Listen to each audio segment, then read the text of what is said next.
I do think you're going to love this. It's a very interactive course that we put together. And it's not just being read from a PowerPoint presentation. You'll notice Andy has a unique way of inserting mock drills into this. He also uses a lot of video footage, and there's a lot of class discussion. And so it makes the training as a whole very interactive and as entertaining as possible. We're impressed, you know? And so, yeah, I had to think about what is it that I could do to help people. And this I did for many years. I gave safety training, and I thought, that's what I can do. I can get back into helping people because I really have a passion for it. I feel like, you know, that's where my heart is. This is what got me, because I've been hurt a couple of times. I've been hospitalized a couple of times from working with chemicals. And I don't want that to happen to you guys. I don't want it to happen to you or the people you work with.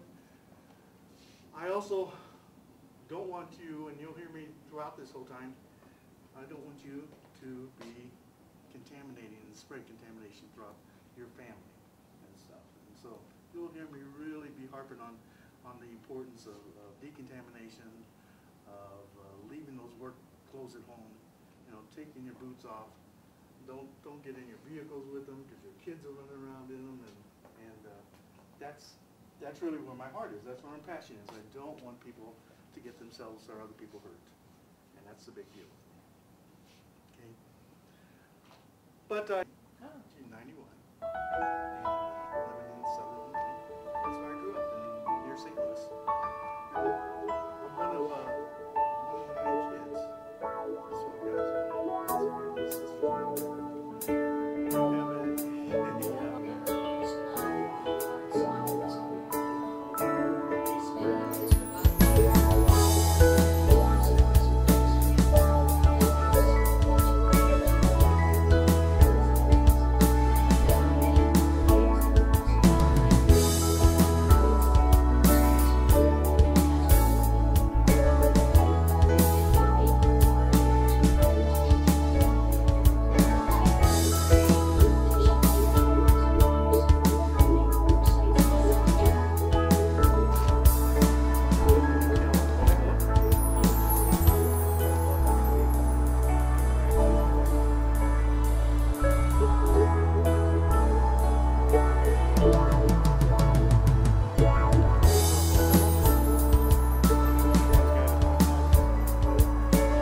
That's what guys are.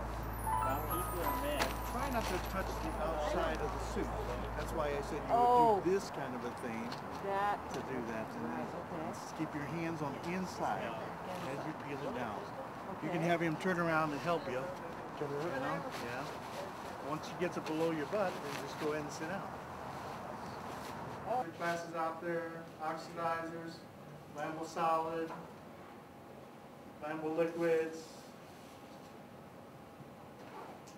radioactive. Also, I have number 9 here. Number 9? Yes. Number 9 is miscellaneous. This is what most hazardous waste is shipped under. Also, elevated temperature material. That would come under number 9. Number 9 is going away with global harmonization.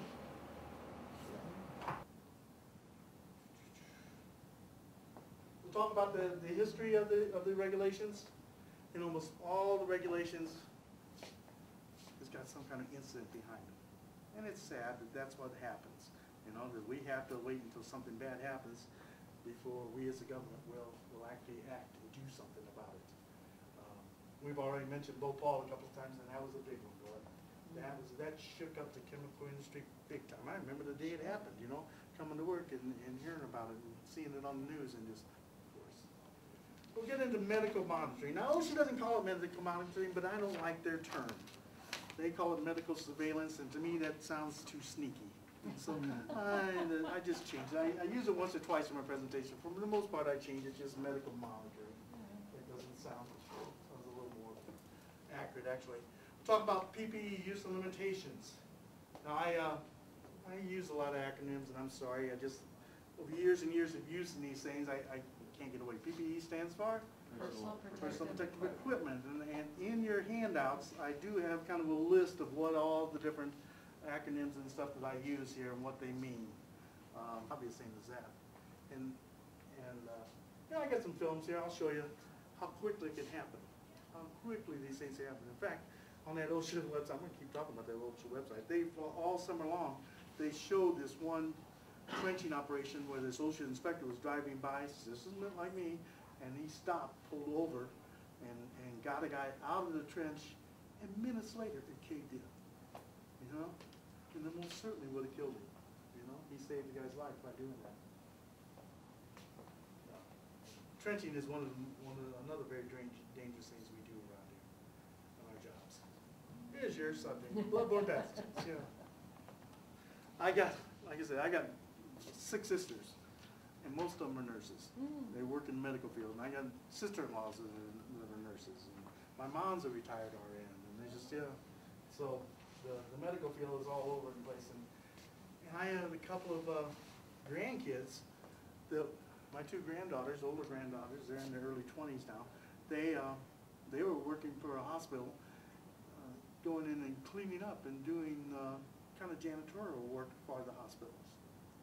And I asked them if they had bloodborne pathogen training, and no, they hadn't. And that was my reaction too, is, what? How could you not have bloodborne? Do you ever have to clean up soiled bed sheets, you know, bandages and stuff? Oh yeah. Along with OSHA and DOT and some other things. And it's almost daily. I see notices of people wanting to hire people that have the 40-hour HAZWOPER training already, you know. And it's all over the country that these things come from. But yeah, great. It's probably a good idea. That's Get awesome. yourself. This, of course, you have to then. You're required then to do the 8-hour refresher. Once a year. Once a year. And this, as I said, part of this 40-hour. One of the requirements is to do a dress out. Yeah. And so, you know, I have seen 40 hours advertised and online 40-hour classes. Yeah. And I don't understand how they get around this dress out requirement. In fact, I've seen where OSHA has actually said they just don't want to certify those. They will not accept those as 40-hour people trained if they haven't had that part. Yeah, it'd be tough to do a dress out online, you know, with people and stuff. But we can do it here, and we'll have fun. And throughout the week, I will get you up and outside. You know, I don't care how cold it is, because things happen even in the winter. You know, spills happen in the winter too. And I'll get you out there because I have I have a drum that I'll put different places and have you guys go out and then be able to tell me what you would do, how you would handle this, and how you would advise the emergency responders on this. On Thursday, I want you just to memorize the answer on these. I truly want you guys to understand this. Remember, my goal is to keep you guys safe, keep your family safe. And unless you understand this stuff and you're doing HAZWOPER stuff, that ain't gonna happen. I really do want you guys. That's my primary goal here, is to keep you guys safe.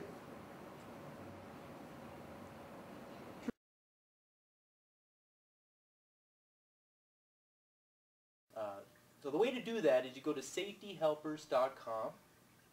From there you go to our seminar training tab. There you'll see a listing of the available hands-on session classes that you may sign up for. Now these will be public classes. Hope to see you soon. And anything you want to add, Kyle? That's it, guys. Make sure you go to safetyhelpers.com. You can always call us any questions, our phone number is toll free, 800-482-4319. Again, thank you for watching, and good luck. Thank you.